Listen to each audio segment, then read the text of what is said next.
안녕하십니까. 오늘은 종말론의 역사, 조직론에 대해서 여러분들이 있는데 강의하고자 합니다. 오늘 바이블 스쿨 성경학교에서는 종말론을 역사적으로, 특히 성경적이면서도 시대적으로 어떻게 이것이 흘러내려왔는가 하는 것을 보면서 아주 지금 현재 시대에 굉장히 중요한 문제로 대두되고 있죠. 이 마지막 때에 어떻게 이 성경을 깨우쳐야 될 것인가 하는 중요한 문제가 있습니다. 그래서 여러분들이 이 총서론을 세 편으로 나누어서 여러분들이 있는데 말씀드리고자 하는데, 이 내용을 여러분들이 좀 더 심사숙고해서 한번 보시길 바랍니다. 그러면은 종말의 역사 조직론이라고 하는 것이 무엇이냐 하면은, 이 종말론을, 그러니까 이 성경에 나타나는 것은 참 어떤 책보다 이 마지막에 대한 내용들이 상당히 많거든요. 그래서 종말에 대한 이야기들이 성경만큼 많이 쓰이는 책은 없을 거예요. 그와 같이 성경이라고 하는 것은 장래의 일을 말하는데, 장래의 일을 예언하는 것은 그리 쉬운 일이 아니죠. 역사의 주관자가 아니면은 이 성경을 맞춰낼 수가 없어요. 예언해 놓는 것을 맞춰내기가 어렵죠. 그런 거와 마찬가지로 성경을 보면은 이 하나님이 모든 세계에 운행을 하고 있음을 알 수 있습니다. 그래서 종말론의 역사 조직론이라고 하는 것은 체계적으로 강의하겠다라는 것이고, 이걸 신학적으로 그냥 보면은 독해인 모의, 즉 나는 이렇게 성경을 보고 있다 하는 그런 뜻이지, 특별하게 조직론이라고 해갖고 막 신학적으로 강의한다든지 이런 것은 아니라고 하는 사실을 여러분들이 이해하시기를 바랍니다. 자, 그래서 두 번째로 여러분들 들어가면은 이 성경에 봐보면은 예수의 재림에 대해서 상당히 많이 써놓았죠. 그래서 하나님이 시간표에 대해서 써놨는데, 여러분들이 이 재림이나 하나님의 작정하신 시간표를 안다라는 것은 쉬우면서도 상당히 어렵습니다. 제가 창세기부터 요한계시록까지 저도 강의를 했지만, 많은 사람들이 강의를 하는데, 그것이 제가 들으면서 느끼는 바가 뭐냐, 이 성경을 잘 알지 못하고 그냥 문자적으로만 강의를 한다. 그 중간중간이 무엇이 들었는가를, 내용을 잘 모르지 않느냐 하는 생각이 들었습니다. 그래서 여러분들이 이제 이 성경을 제가 서두에 강의를 하면서 이 내용을 어떻게 전개할 것이냐, 그래서 1부, 2부, 3부로 나누어 가지고 강의를 할 텐데, 이 하나님의 시간표에 대해서 여러분들이 잘 알아야 됩니다. 종말론, 줄여서 말하면 이 종말이라고 하는 말을, 이 자체를 하나님의 시간표라고 할 수도 있겠죠. 그래서 이거를 1, 2, 3부를 만약에 여러분들이 공부를 다 하시게 되면은 어떤 결과를 가져오게 되냐면은, 이 1부, 2부, 3부의 내용을 여러분들이 자세히 공부해보면 하나님의 종말론의 시각표를 알 수 있습니다.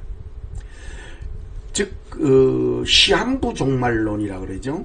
시한부 종말론에 가깝도록 내용을 알 수 있을 정도예요.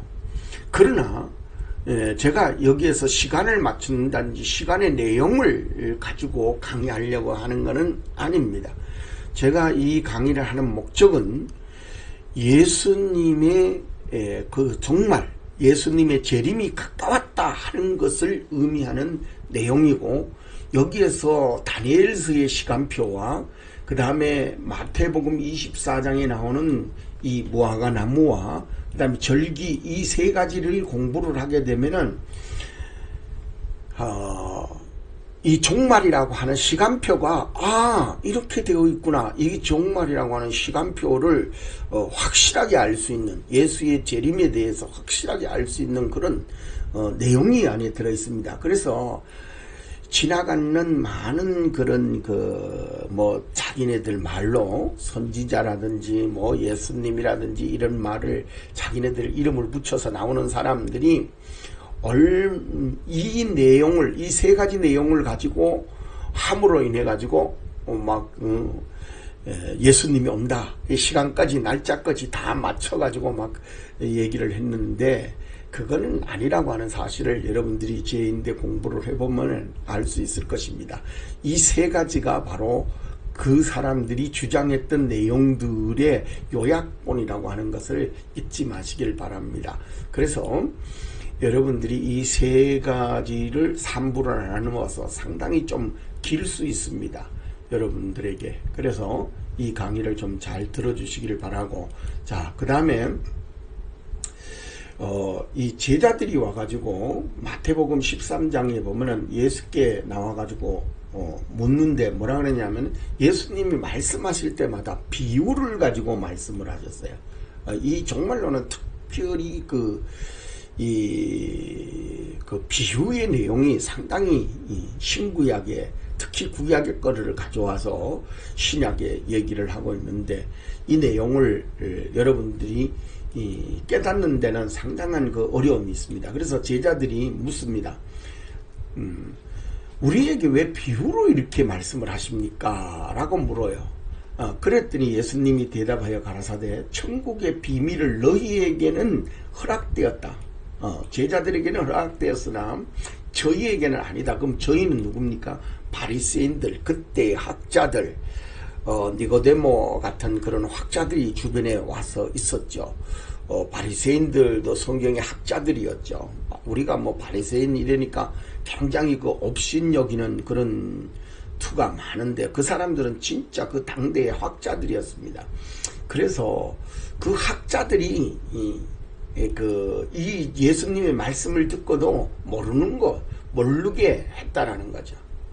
자, 그래서 마태복음 13장 12절에 무릇 있는 자는 받아 넉넉하게 되되 무릇 없는 자는 그 있는 것조차 뺏긴다는 거죠.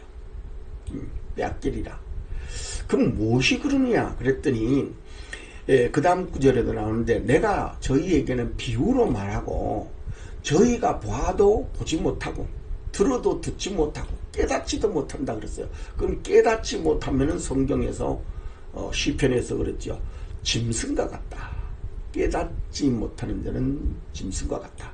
그래서 깨닫는 데까지 가야 된다. 그래서 비유의 말씀을 보고 듣고 할 줄 알고 그 다음에 깨닫는 데까지 가야 되는데, 사람들이 그렇지 못하다. 그래서 예수님이 이제 이사야의 말씀을 가져오시죠. 이사야의 말씀에 이렇게 되어 있어요. 이스라엘 백성을 향해서 이사야가 말하기를, 너희가 듣기는 들어도 깨닫지 못하고 보기는 보아도 알지 못한다 그랬어요. 그러면 지금은 어떻겠느냐? 지금도 그러죠. 나는 그 성경에 TV 같은 데 나와서 유명한 그런 그 사람이 성경을 가지고 강의하는 걸 봤어요. 근데 강의를 참 잘 하시더라고요. 그러나 그 사람들이 성경의 글자는 알 수 있죠. 글자를 모르는 건 없습니다. 그런데 여기에서 성경 말씀을 뭐라고 했냐면 비유로 해놨기 때문에, 이 비유는 막 그냥 자기네들도 다 안다라고 얘기를 합니다. 그러나 이거는 그렇게 알 수 있는 게 아니죠. 문자적으로 알 수 있는 게 아니기 때문에, 문자를 많이 읽고 학식이 더해졌다고 해서 그 사람이 예수님을 안다 이렇게 볼 수가 없어요. 그래서 왜 그렇게 되었느냐 그랬더니, 그 사람들은 학문적으로 그 이해를 하기 때문에 백성들의 마음이 완악해졌다. 그런 것처럼 그 사람들의 마음이 완악해가지고 절대 귀로 듣고 눈으로 보고 해도 알지 못한다는 거죠. 근데 오히려 그 사람들이 뭘 할까봐, 고침을 받을까봐 두려워하느니라. 그러니까 하나님 앞에 오는 걸 오히려 두려워하는 사람들. 그래서 오늘날에도 예수님을 말씀을 어린아이와 같이 받지 아니하면 안 된다. 제가 지금 강의하는 것도 마찬가지입니다. 이 말씀을 잘 듣고 또 이 말씀에 대해서 이해를 잘해서 참 이런가 해가지고 성경을 살펴보고 깨달으려고 해야 되지, 그냥 해가지고는 성경 아무것도 알지 못합니다. 그냥 뭐 사랑이 어떻고 저떻고 사랑의 종교가 아니냐 그런 얘기를 합니다. 물론 기독교는 사랑입니다. 그러나 사랑의 종교는 아닙니다. 예수 그리스도께서 사랑하라 한 건 맞고 그것이 강령인 것도 맞습니다.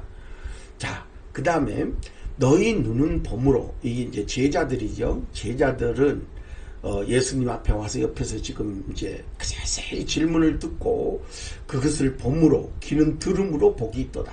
그 제자들에게 이제 이 말씀을 드리는 거죠. 그래서 제자들이 이제 말씀을 듣고 나서 깨달았죠. 그래서 마음이 뜨거워지고 성령의 역사가 일어나는 거죠.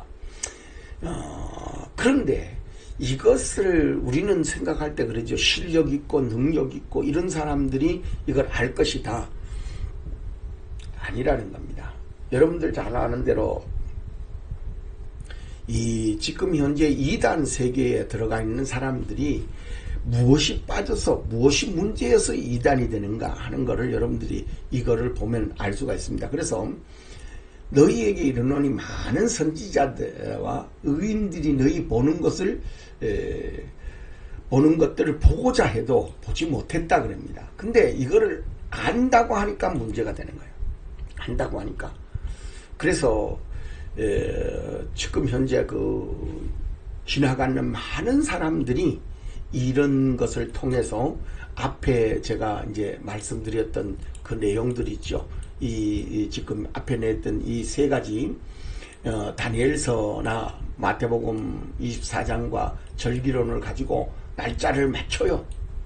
막 그래가지고 특히 그 근래에 있었던 이장님 파 같은 사람들도 아마 그게 30년 전이죠. 30년 전에 10월 28일 날 예수님 온다고 해가지고 난리가 법석을 피웠죠. 근데 그때 당시에 제가 말씀드렸지만 안 온다. 그거는 안 맞다 하는 것인데 그 사람들은 맞다 했거든요. 그러면 안 맞다 하는 것과 맞다 하는 것에 어떤 차이점이 있었는가 여러분들이 한번 공부해 보시기를 바랍니다. 자, 그래서 왜 그러냐 하면은 이 고린도 후서 구약의 내용을 가지고 왔어요. 그래서 모세의 수건이라고 제가 제목을 붙였는데 여기에 고린도 후서 3장 13절에 보면은 모세가 이스라엘 자손들로 장차 없어질 것을 결국 주목치 못하게 하려고 수건을 그 얼굴에 쓴 것 같이 아니하노라. 그러니까 모세가 십계명을 받으러 산에 올라갔다가 십계명을 받아가지고 내려오는데 얼굴에 얼마나 광채가 나고 하나님의 역사가 나타나는지 감히 이 모세를 쳐다보지를 못했어요. 그래서 이제 그 광채가, 하나님의 광채가 나타나는 것으로 인해서 수건을 얼굴에 가렸다는 거죠. 그래서 그 얼굴에 가렸다는 건 뭡니까? 자기 얼굴은 하나님의 그 어떤 형상을 가렸다는 거죠. 그래서 14절, 그러나 저희의 마음이 완고하여 오늘까지 구약을 읽을 때 그 수건이 오히려 벗어지지 아니하였으니 그 수건은 그리스도 안에서 없어질 것이라. 굉장히 중요한 말씀입니다. 이게 그러니까 구약을 가지고도 그 신약에 대해서 볼 수 있는데 구약을 모세의 수건을 쓴 것처럼 이 구약을 아무리 읽어도 그 까만 건 글씨고 흰 건 종이로 또 그 안에 내용이 그 문자적으로 읽음으로 인해 가지고 하나님의 뜻을 알지 못한다는 거죠. 그래서 그리스도 안에서는 없어질 것이라. 그래서 여러분들이 당신은 알고 당신은 모르느냐 그럴 수 있습니다. 그러나 분명한 것은 뭐냐면은 여기에서도 성경에 분명히 구분해 놨죠. 같은 구약을 읽는데 그리스도 안에서는 없어질 것이다. 무엇이? 수건이. 그러니까 덮여있는 그런 비밀들을 벗겨낼 수 있는 사람이 있다라는 거죠. 그 다음에 이제 오늘까지 모세의 글을 읽을 때 수건이 오히려 그 마음을 덮었도다. 그러니까 성경에서 어떤 사람이 성경을 읽는다 해서 다 볼 수 있는 게 아니라는 거죠. 수건이 덮인 것처럼 이 비밀이 덮여져 있다는 거예요. 그래서 언제든지 주께로 돌아가면 그 수건이 벗어지리라. 근데 주께로 돌아가는 거를 아무나 할 수 있냐는 거죠. 그러니까 많은 사람들이 나 예수 믿어. 그러니까 예수 믿었으니까 난 다 할 수 있어. 근데 제가 다른 데는 잘 모르겠지만은 이단들에게 넘어가서 그런 편향되게 하는 것을 볼 때에 이거는 아직까지도 살아있다. 주께로 돌아가면 되는데 주께로 돌아가지 아니하고 이 수건을 덮어 쓰고 있는 그런 일반 사람들은 그렇죠. 처음에 성경을 읽으면 이게 무슨 뜻이지? 모릅니다. 그래서 성경은 역사적이라 그랬잖아요. 역사적. 종교 역사적입니다. 왜냐하면 역사 속에 하나님이 어떻게 우리와 같이 삶을 살고 하나님이 그 삶 속에 우리에게 어떻게 역사했는가 하는 내용이죠. 주는 영이시니 주의 영이 계신 곳에 자유함이 있느니라. 참 이 말씀들이 굉장히 중요한 말씀이죠. 그래서 자유함이 있다. 그래서 무슨 자유함이냐? 이런 것들은 사실 어렵습니다. 여러분들 예수 믿는다고 그래서 이런 자유함을 얻는 거 쉽지 않죠. 그러면 무엇인가 하는 걸 성경에서 좀 배워야 될 거 아닙니까? 우리가 다 수건을 벗은 얼굴로 거울을 보는 것 같이 주의 영광을 보며 저와 같은 형상, 여기에서 나오죠. 형상 하여 영광으로 영광에 이르니 곧 주의 영으로 말미암습니다. 그러니까 이제 이거를 해석하는데 여기에서 주의 영으로 된다는 거죠. 이게 지식이나 학문적으로 된다면 뭐 누가 못하겠어요. 그래서 성경을 한번 전체를 보면서 무엇을 가지고 또 무엇을 우리가 내용으로 볼 것이냐 하는 것을 명확하게 이해할 수 있어야 됩니다. 그래서 제가 성경에 그 전체를 한번 여러분들인데 항상 보여드리는 내용이 있는데 한번 보시길 바랍니다. 제가 성경의 이제 전체 내용입니다. 이게 창세기죠. 여기까지가 어디예요? 여기까지가 이제 창세기 족장시대 요셉까지가 여기죠. 그리고 이제 이 애굽으로 내려가죠. 여기와 여기 사이가 약 400년 정도의 차이가 있습니다. 400년 차이가 있어요. 그리고 이제 400년 후에 여기 광야 이제 그 애굽 땅에서 출발해서 나와 광야로 나오죠. 그래서 이제 광야로 나옴으로써 노예 생활에서 이제 벗어나죠. 그러면서 이제 여기에서 광야 생활을 40년 했다고 합니다. 그래서 이제 미스바 물가를 통해서 그 다음에 이제 정복 들어가죠. 근데 여기서 이제 정복 들어갈 때 제일 첫 번째가 어디죠? 요단강을 건너서 여리고성으로 도착하죠. 그래서 이제 여리고성에 들어가서 정복 세대 여호수아가 여기까지가 모세가 이제 인생이 끝나고 여기가 이제 여호수아의 걸음이죠. 그럼 여기서 이제 뒤에가 이제 사사시대, 뭐 삼손도 나오고 이래죠. 그럼 이제 사사시대가 끝나면서 왕정이라고 하는 것으로 들어가죠. 그래서 이제 사사시대에 끝날 때에 이스라엘 백성이 왕을 달라고 자꾸 하나님인데 조릅니다. 그래서 이제 하나님이 억지로 왕을 주시죠. 그런데 이 왕을 받아가지고 얼마나 타락을 했는지, 그 타락의 정도, 여기에서 이제 39명, 아니지 42명 정도의 그 왕들이 나옵니다. 그래서 이 왕정 시대가 이제 끝나면서 북이스라엘, 남유다가 포로로 잡히죠. 북쪽은 아수르 있는데 완전 초토화돼서 멸망당이고, 남쪽 유다는 바벨론에 의해서 완전 멸망당하고 또 거기에 많은 포로들이 잡혀가죠. 그래서 이제 뭐 거기에 가서 여러분들 아는 대로 다니엘서라든지 에스더서라든지 이런 게 이제 보로 시대에 쓰여진 책들이죠. 그리고 이제 여기에서 이제 다니엘서를 거쳐서 교환을 하죠. 교환해서 에스라라고 하는 사람, 그 다음에 느헤미야 뭐 이런 사람들이 이제 돌아와서 교환 시대를 열죠. 그러면서 이제 여기에서 또 중간 시대가 있는데 여기가 한 400년 정도 있어요. 그리고 이제 예수님이 오시고 사도, 복음, 종말 시대로 이렇게 되는데 이런 역사를 여러분들이 알면 성경은 원래 과거에 쓰여진 겁니다. 우리가 아는 대로 최소한도 2000년 전에 쓰여진 거예요. 그런데 그 2000년 전에 쓰여진 그것을 봄으로써 우리 현지를 사는 우리가 알 수 있고 또 성경에서 우리가 미래를 알 수 있는 그런 내용들이 성경에 예언적으로 쓰여져 있다는 겁니다. 자, 그래서 이사야 34장 16절에 보면 너희는 여호와의 책을 자세히 읽어보라. 이것이 하나도 빠진 것이 없다. 하나도 그 짝이 없는 것이 없으니 이는 여호와의 입에서 이를 명하셨고 그 신이 이것을 모으셨음이니라. 그러니까 성경을 누가 이제 지금 현재 좀 비방하고 이러는 사람들이 많이 있어요. 근데 성경을 어떤 사람은 믿고 어떤 사람은 그거에 대해서 의문점을 가지는데 의문점을 해소하려고 하는 그런 믿음으로 가졌다면 중요해요. 그런데 이것을 믿음으로 가지지 않고 자꾸 자기 어떤 생각으로 이 성경을 자꾸 해석을 하려고 그러고 보면은 문제가 심각해진다는 거죠. 그래서 성경 안에는 이 과거적이지만 성경의 내용은 원래 그때 당시 현실적으로 있었던 내용입니다.